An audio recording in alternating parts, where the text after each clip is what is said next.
Hello and welcome to 7 Days of Gaming, the biggest stories from the last week in the PC gaming world. I'm your host, Alex Pace, and this episode covers the week from the 6th to 13th of July 2017. We've got an ARC pricing scandal, the future of graphics cards, big change for Steam's UI, Open 4 survives, PlayerUnknown's Battlegrounds delayed, a new IP from ex-BioShock devs, and big changes for Warframe. Let's get to it.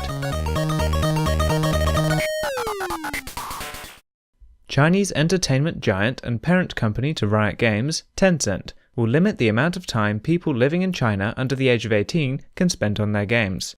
Under 12s will be limited to an hour a day, no later than 9 PM, and those between the ages of 12 and 18 will be allowed up to 2 hours a day.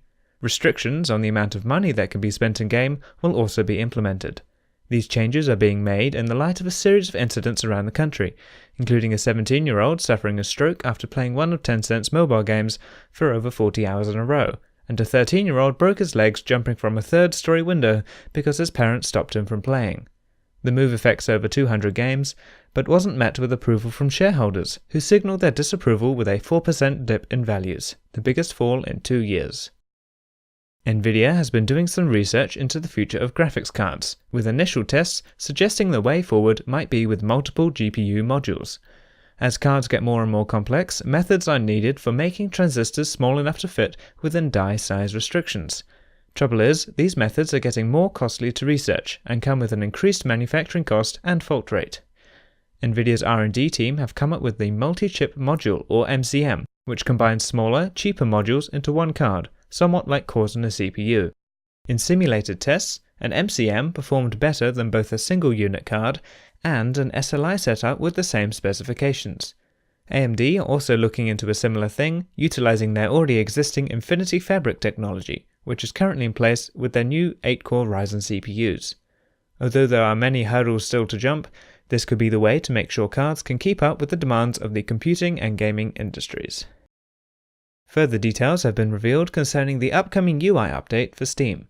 First hinted at in February, leaked slides from a recent Valve developer presentation talk about an overall UI refresh and update, with a focus on the library section. A library homepage will let you launch your most recently played games, as well as showing games that have some kind of activity going on at that moment, whether it be an event, update, or currently popular with your friends. Launch pages for individual games will have a rich display of content, showing your friends' activity in more detail, as well as better highlighting popular guides, artwork, broadcasts, and screenshots. There is no word on when the update will be released. The same presentation also briefly showed some stats, showing there have been 26 million new people making purchases since the beginning of last year, and there are 67 million monthly and 33 million daily players. Valve is also looking to improve Steam's recommendation system, introducing an algorithm that will analyze a user's library and playtimes to, quote, individually curate game recommendations based on actual interests and gameplay habits. A more direct approach will also allow users to explicitly show the types of games they do and don't enjoy, as well as some more sorting and filtering options. Lastly, in Steam news, Valve banned over 40,000 cheaters during this year's summer sale, setting a new record over the previous 15,000 in October last year and around 40 times the usual daily rate.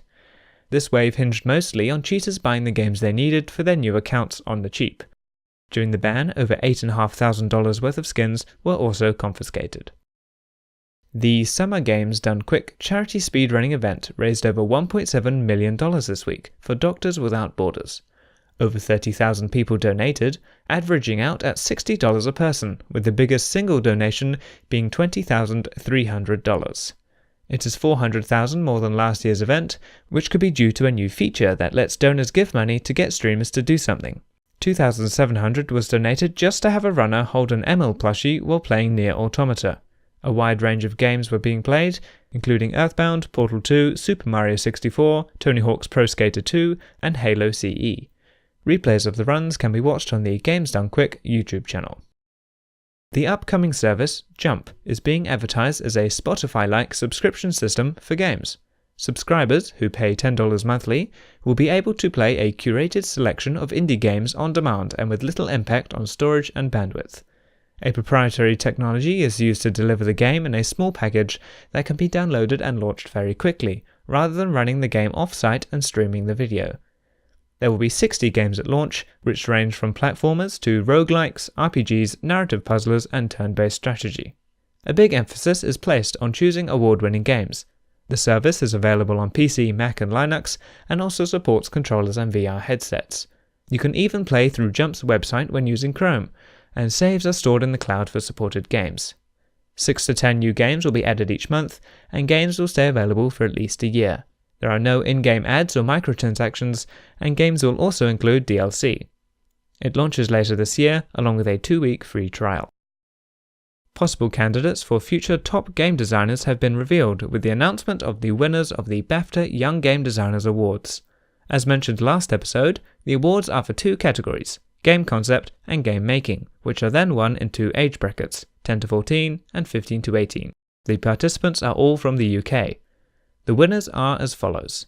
For Best Game Concept, 10 to 14 years, Elsie Mae Williams designed Torchlighter, where players work for Torchlighters Inc., a company hired by dungeon bosses to prepare their dungeons for adventurers. In the 15 to 18 years bracket, Anna Carter designed Guzzlesaurus's Culinary Capers, that follows food from farm to plate and instills healthy eating and a love of cooking in children.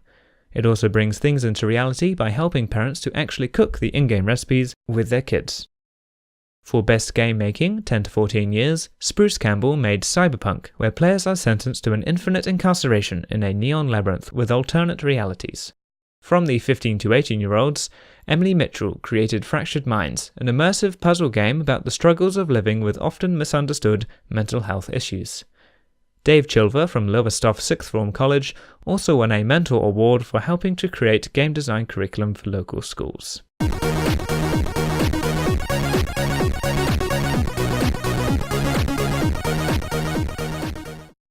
In the game release and update news, PlayerUnknown's Battlegrounds creative director Brendan Green has previously said the game should be out in October. The speed is due to the team using a pre-existing engine, Unity, rather than making their own engine, a time-consuming and costly process.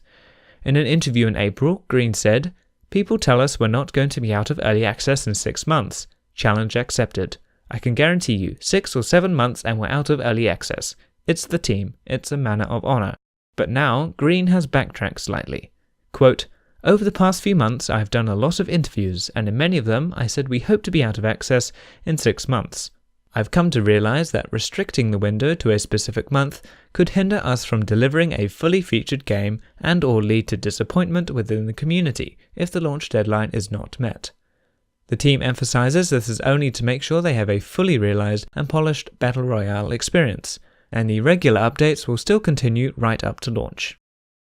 Celeste, the mountain climbing platformer from the team behind Towerfall, has been pushed back to a release in January of next year. Your character's only abilities are jump, a brief wall cling, and a mid-air dash. Going through certain barriers will create a ghost of your actions that follows behind you, and which you must avoid. The game has several hundred levels across 8 distinct areas. To explain the delay, dev Matt Thorson says, "Back at the start of 2017, we thought Celeste would span around 200 to 300 levels stitched together by a minimalistic narrative. Today we have over 500 levels, and it looks like we'll crest 600 pretty soon. Celeste's narrative has grown to an essential feature of the experience, and maybe the aspect of the game I'm most personally proud of, because we pushed ourselves so hard on it. Every chapter of the game has big ambitious ideas that we went for, despite feeling the whole time that we might not be able to pull them off, before totally pulling them off. I feel so lucky to be working with such an amazing, hardworking and talented team on a project we're constantly pushing ourselves to improve in so many ways. It's obvious now that releasing this game sooner than January would be a huge mistake." Troubled exoskeleton MMO FPS Firefall from Red 5 Studios has shut down. An official statement said the decision was made after much review and analysis, but also promised the title would continue as a mobile game. The game was first announced in 2010 and went to open beta in 2013. It was here that, even before launch, the CEO of the time, Mark Kern, had to make apologies for server and performance issues. It released in 2014 to a mixed response, being praised for its visual aesthetics and community, and criticized for repetitive and lackluster mechanics. In its time, it has seen a change to free-to-play, a large class and progression system update, trouble finding an audience, being unable to pay its employees over Christmas, and Mark Kern's public and politics-ridden firing. Red 5 says fans' efforts and loyalty will not go without recognition, promising large rewards for them in the mobile version. The Steam price for Studio Wildcard's Ark Survival Evolved has doubled, going from $30 to $60 in US dollars, with the same thing happening in other currencies. This has shaken things up considerably, but the studio say the increase is to ensure retail parity for the upcoming launch. What this means is the game is still in early access, but now has a full release price tag. Fans were already in uproar when Wildcard released a DLC at $20, two-thirds of the price for the game, some even saying this violates the very premise of what early access is. Pre-ordering is now available at full price, which is likely the main driver behind the change, but even that is close to a third cheaper if you buy a physical copy. Essentially, you are paying quite a bit extra for a month's worth of unfinished game. To cap it all off, physical Steam cards for Ark are still being sold at early access price, but of course they are in limited stock. Wildcard are likely going to have to do some serious thinking if they want to appease players, or even sell anything. Uppercut, a studio formed from a group of ex-Irrational Games developers, have announced a brand new IP, named City of Brass. It's a Middle Eastern-themed, first-person roguelite, with permadeath and procedural generation. Uppercut described the game like so. Players assume the role of a cunning thief, battling to reach a fabled treasure at the city's heart, wielding a blade and whip that can be used to disarm, trip or stun enemies, to swing to safety, grab inaccessible objects, or even break through flimsy barricades. But the city itself also has teeth. Players have to leap across pits, slide under blades, dodge spears or arrows, evade or employ sprung paving slabs, and sidestep poison gas traps, all the while manipulating these hazards to their advantage against diverse supernatural foes.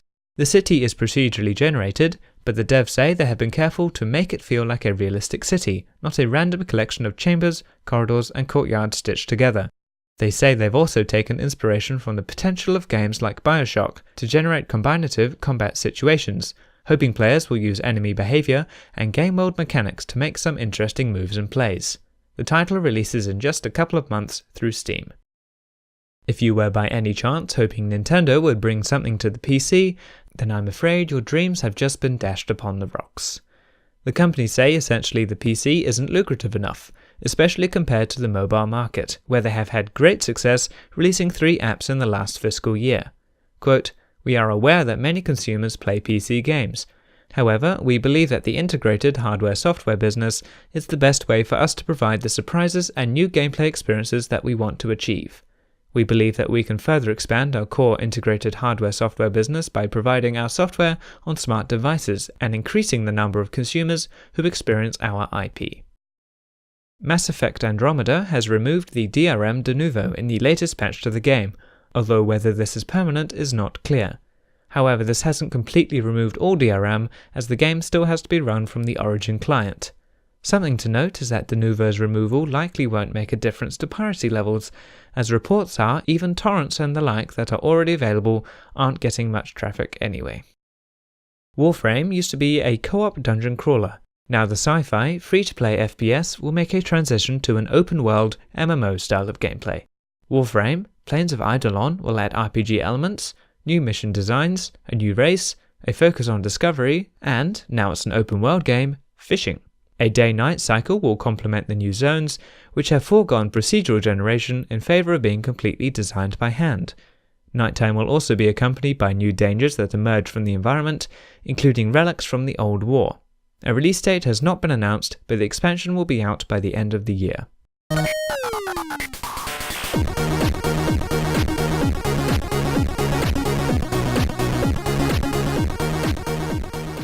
In esports news, the ESL have announced the For Honor Hero Series, with a prize pool of $10,000. Cup competitions will be held in North America, Europe and Brazil, with the winners going on to compete in Burbank, California. It is open to anyone who wishes to participate, and there is also an amateur caster competition, with the winner joining the desk at the finals event.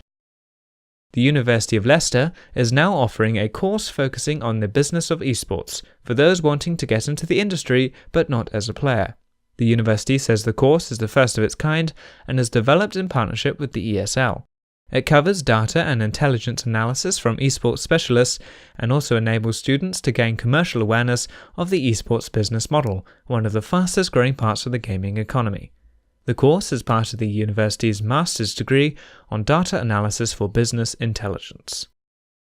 Chinese CSGO team TOT have been caught match fixing. At the World Cyber Arena Tournament Classic, the team beat favourites EMP 16-3, meaning at least 2 betting accounts, which were maybe linked to EMP players, won quite a lot of money. The evidence against TOT was found in their IP addresses, with records showing all 5 players suddenly and simultaneously had different addresses after the first match. As these addresses were from different regions, and ISP changes had been ruled out, this proves the team were illegally subbing players. As a consequence, the coach and all the players on the team have received a year-long ban. The score has been changed so they now lose 2-0, and they have been evicted from the competition. Evidence claiming to show TOT members offering to fix matches has also surfaced through the Chinese media. As for EMP, they of course deny any involvement, with their manager offering a reward to anyone who can prove his players did any wrong.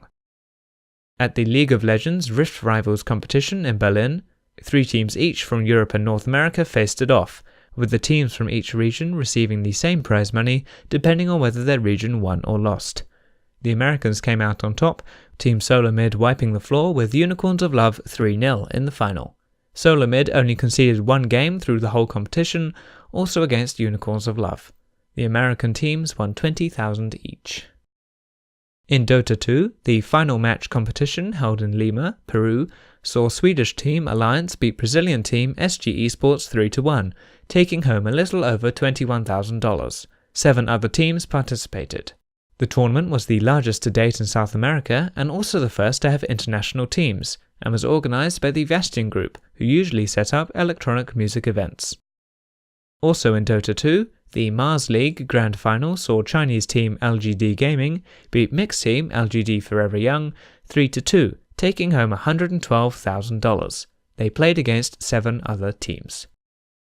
At the CSGO ESL 1 competition in Cologne, Brazilian team SK Gaming slammed the US-Canadian Cloud9 3-0, taking home $100,000. They played against 15 other teams.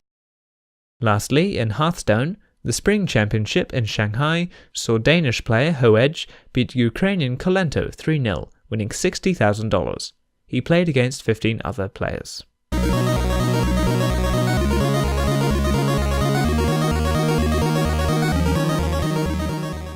The top sellers on Steam this week were PlayerUnknown's Battlegrounds, GTA 5, CSGO, The Witcher 3 Wild Hunt, H1Z1 King of the Kill, Nier Automata, Middle-earth Shadow of Mordor, Stardew Valley, Dishonored 2, and Fallout 4.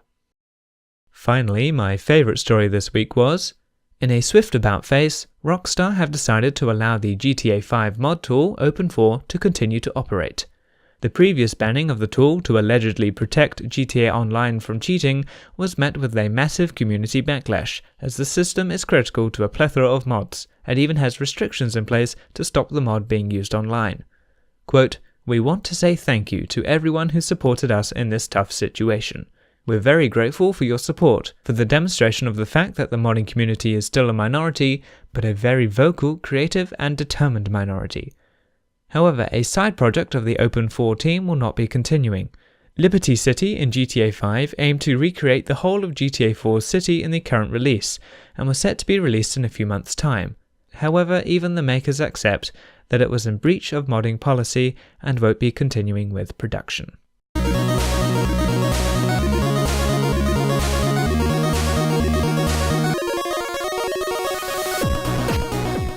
You can become a patron of the show at patreon.com/7daysofgaming. Get snazzy rewards and perks in return for everything you donate, going towards improving quality and equipment. Whoever signs on before we reach $20 a month will enter into the Hall of Fame, where you can have 2 links of your choosing displayed on the website. Thanks a bunch for listening to the episode. You can check out the show at 7daysofgaming.com and sign up for the email list, where you get a new podcast in your inbox every week. Make sure you're subscribed on iTunes, Stitcher, or wherever you get your podcasts. You can also follow me on Twitter at 7_D_G, leave a like on the Facebook page, and join the Steam group. The show is also on YouTube. It's quick and easy to find if you don't have access to your usual podcast device.